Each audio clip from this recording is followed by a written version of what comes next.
Good morning everyone, this video is for Pudukkottai Tamil Nadu.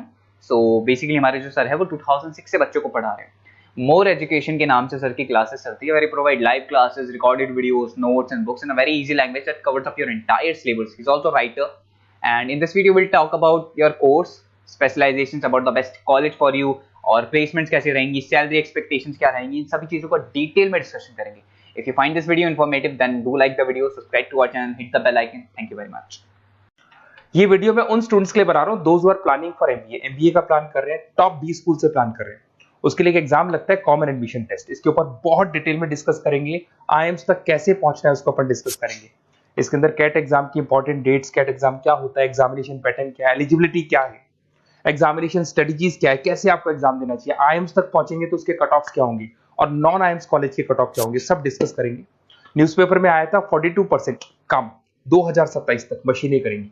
तो artificial intelligence और machine learning की बहुत जबरदस्त डिमांड आने वाली है। तो आप लोग एमबीए में जो स्पेशलाइजेशन चूज करेंगे, वर्ल्ड इकोनॉमिक फोरम भी ये बात बोल रहा है कि इसमें फास्टेस्ट ग्रोइंग जॉब जिसमें आपको big data specialist, fintech engineer, AIML software developer 2025 से लेकर 30 के बीच में इनकी डिमांड आएगी।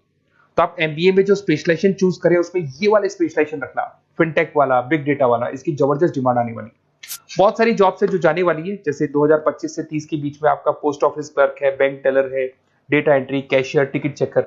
अगर आप कैशियर की बात करें, जरूरत ही नहीं है बैंक में, आप विड्रॉल भी मशीन से कर रहे हो, डिपॉजिट भी मशीन में करवा रहे हो, पासबुक अपडेट मशीन से हो रही है, तो यहाँ पे मशीनें काम कर रही है। तो बहुत सारी जॉब्स आने वाली और जाने वाली है। तो आप स्पेशलाइजेशन वो चूज करना जिसकी मार्केट में जबरदस्त डिमांड है। बेसिकली मेरा क्लासेस चलता है, मैं एमबीए को पढ़ा रहा हूँ 2006 से। 17-18 साल का एक्सपीरियंस है, बहुत सारे बच्चे निकाल चुका हूँ मेरे पास। अब देखो आपको क्लासेस दिखाई दे रही होंगी। उसके अलावा सबसे इंपॉर्टेंट चीज आईएम अहमदाबाद। मैं हर साल बच्चों को आईएम अहमदाबाद लेके जाता हूँ। 50-60 स्टूडेंट्स जाते हैं, साथ में मेरे लेक्चर्स भी होते हैं वहाँ पे। तो आप लोग, IIM Ahmedabad is a dream college of MBA. अगर मैं एमबीए की बात करूँ तो एमबीए का जो ड्रीम कॉलेज है वो आईएम अहमदाबाद है। तो आप ये मान के चलो, इस कॉलेज के लिए बच्चा पढ़ता है और कैट का एग्जाम देता है। अगर यहाँ से बच्चा निकलता है तो बहुत बड़ा पैकेज लेके निकलेगा। देखो हर साल मैं बच्चों को लेके जाता हूँ, दिख रहा होगा आपको। उसके अलावा मैं मुंबई में पढ़ा रहा हूँ, जयपुर में मैं पढ़ा रहा हूँ। अच्छा, अलग अलग कॉलेजेस में एज अ गेस्ट में वर्क कर रहा हूँ। अच्छा, 2008 से मैं बुक्स भी लिख रहा हूँ। तो 2006 में पढ़ाना शुरू किया था, 18 साल हो गए और 16 साल से मैं बुक लिख रहा हूँ। 2008-10 में बहुत सारी बुक्स लिखी है। मेरे वीडियोस भी हैं, आपको यूट्यूब पे वीडियोस मिल जाएंगे। मैं सैंपल्स आपको शेयर करूंगा जो जिसका रिक्वायरमेंट होगा। अगर आपको बेस्ट कॉलेज का रिक्वायरमेंट हो या फिर कैट के लिए कैसे स्टडीज करनी है उसका रिक्वायरमेंट है कि कौन कौन से कोर्सेज हैं कैट में, कहाँ पे आपको एडमिशन लेना चाहिए और किस तरीके से स्टडीज करनी है, कट ऑफ क्या जाएगा, तो उसके ऊपर आप डिस्कस कर सकते हो। मेरा नंबर है, इस पर कॉल कर सकते हो। बाकी मैं अगर क्लास में रहता हूँ तो आप मेरे को व्हाट्सअप कर सकते हो अपना name, number, city, state, course और कहाँ से आपको अपना एमबीए करना है और किस तरीके से कैट का प्रिपरेशन करना है। अब अपन आते हैं एक एक करके कैट के स्पेशलाइजेशन पे। What about CAT? देखो कैट का जो एग्जाम है वो आईएम्स लेता है, इंडियन इंस्टीट्यूट ऑफ मैनेजमेंट। इसमें एमबीए पीजीडीएम करवाता है। मोड आपका जो है ऑनलाइन बेस होता है, कंप्यूटर बेस्ड मोड होगा आपका। ड्यूरेशन 2 घंटे का आपका पेपर होगा। इसमें आपको verbal ability, reading comprehensive, data interpretation, logical reasoning and quant मिलेगा। तो 3 सेक्शन में डिवाइडेड है पेपर। आपको हर सेक्शन में 40 मिनट्स मिलती है। 2 घंटे का आपका पेपर है, तो उसको कंप्लीट करना है।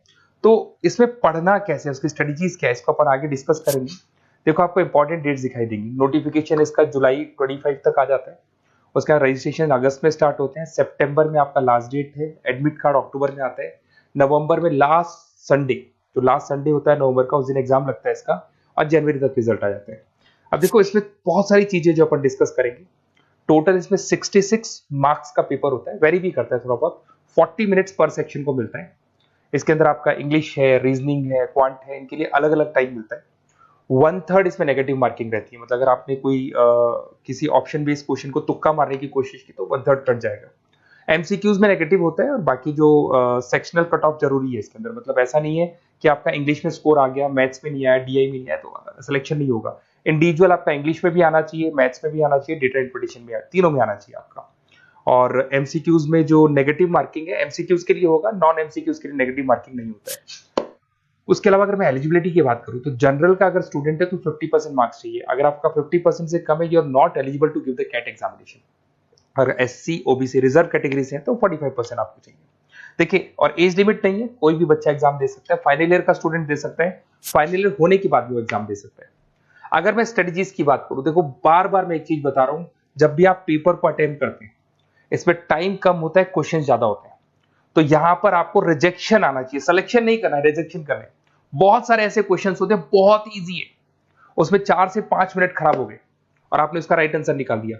अरे भाई, वो 5 मिनट में 5 क्वेश्चंस करने थे आपको, उस क्वेश्चन में फंस के आपने 5 मिनट खराब कर दिए। तो जो क्वेश्चन इजी और आपको लग रहा है सॉल्व हो जाएगा बट टाइम लेगा, आप उसको छोड़ दो, रिजेक्ट कर दो। वो क्वेश्चंस करने हैं जिसमें टाइम कंज्यूमिंग कम होता है। आप अगर टाइम को एकदम से वेस्ट कर देंगे ना, तो बाद में रियलाइज होगा टाइम चला गया, क्योंकि मैनेजमेंट एप्टीट्यूड टेस्ट है, जैसे गवर्नमेंट एग्जाम के टेस्ट होते हैं, तो यहाँ पर क्या टाइम सबसे बड़ा इंपॉर्टेंट फैक्टर होता है आपका। तो बेसिकली एक्यूरेसी होना चाहिए, स्पीड होना चाहिए, और आपका टाइम बैलेंस होना चाहिए, और साथ के साथ कौन सा क्वेश्चन छोड़ना है और कौन सा करना है। बहुत सारे क्वेश्चन होते हैं जिसमें लालच देता है, करो करो करो, बाद में पता लगता है फंस गया उस क्वेश्चन के अंदर, और फंसने का टाइम चला गया, तो टाइम नहीं जाना है इसके अंदर। उसके अलावा देखो, अगर मैं आईएम्स की बात करता हूँ, आईएम्स में 99% है, आईएम अहमदाबाद इज 99% आपको चाहिए। उसके बाद में अगर मैं बात करूं, बेंगलोर 99, कोलकाता 99, लखनऊ में 97 to 98 चाहिए, इंदौर कोझीकोड में 95 to 97। तो परसेंटाइल तो मान के चलो, अगर आपको टॉप कॉलेज चाहिए ना, तो 99 प्लस परसेंटाइल चाहिए आपको, ठीक है। उसके अलावा अगर अपन देखते हैं एफएमएस दिल्ली, नॉन एक्सेप्टेबल, जो कैट का एग्जाम तो लेते हैं बट नॉन आईएम्स है, वो भी 99 मांगता है। एसपी जैन भी 85 to 95 मांगेगा। एमडीआई गुड़गांव 95 परसेंटाइल मांगता है। आईएनटी गाजियाबाद 85 to 90 मांग रहे हैं। तो कॉलेजेस तो बहुत हैं, और ये मान के चलो आप 80 से लेके 99 के बीच में अगर आ जाते हो, तो आपको टॉप 20 स्कूल्स मिल जाएंगे। अगर आईएम्स भी नहीं मिलता है तो उसके नीचे के स्कूल्स मिल जाएंगे। बाकी अगर इसको डिटेल में आपको डिस्कस करना है तो मेरा नंबर है, आप कॉल कर सकते हैं।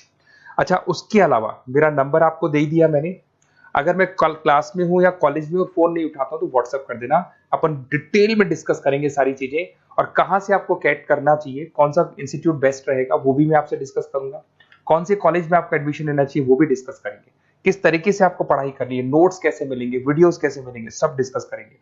Okay, best of luck for your CAT examinations, और कोई कॉलेज से रिलेटेड क्वेरी है तो वही आप मेरे को कॉल कर सकते हैं। Okay, best of luck.